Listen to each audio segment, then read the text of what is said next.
કાર્યકરોનું માનવું છે કે નારણ રાઠવા જેવા આદિવાસી નેતાઓના સમર્થનમાં તેઓએ પક્ષપલટો કર્યો। સાથે કાર્યકરો વડાપ્રધાન મોદી અને ભાજપ સરકારની વિકાસની વિચારધારાથી પ્રેરાઈને ભાજપમાં જોડાયા।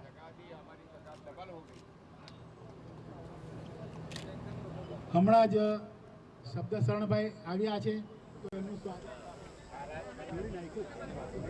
ભાજપના મંચ પર બુટલેગર। જી હા, આપને આશ્ચર્ય થશે પરંતુ આ સત્ય હકીકત છે। વાત છોટાઉદેપુરની, જ્યાં ભાજપમાં ભરતી મેળો જામ્યો અને જિલ્લાના 200થી વધુ નાના મોટા કાર્યકરોએ કેસરિયા કર્યા। કેસરિયા કરવામાં એક નામ એવું પણ હતું જેને ભાજપના મંચ પર જોઈને સૌ કોઈ આશ્ચર્યચકિત થઈ ગયા। આ વ્યક્તિનું નામ ભગવતી પ્રસાદ જયસ્વાલ। ભગવતી પ્રસાદ અલીરાજપુરાનો કુખ્યાત બુટલેગર છે।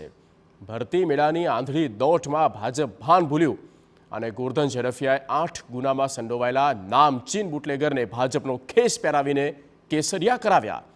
જે વ્યક્તિને ખેસ પહેરાવી રહ્યા છે તે બુટલેગર છે કે કેમ તેની કદાચ ઝડફિયાને જાણ નહીં હોય, પરંતુ કાર્યક્રમમાં હાજર સૌ કોઈ આ દ્રશ્ય જોઈને ચોંક્યા, નવાઈ પામ્યા। સૌથી મોટો સવાલ હવે એ થાય કે ભાજપના મંચ પર બુટલેગરને સ્થાન કેમ? કેમ એક બુટલેગરને ભાજપે પક્ષમાં કાર્યકર તરીકે જોડ્યો?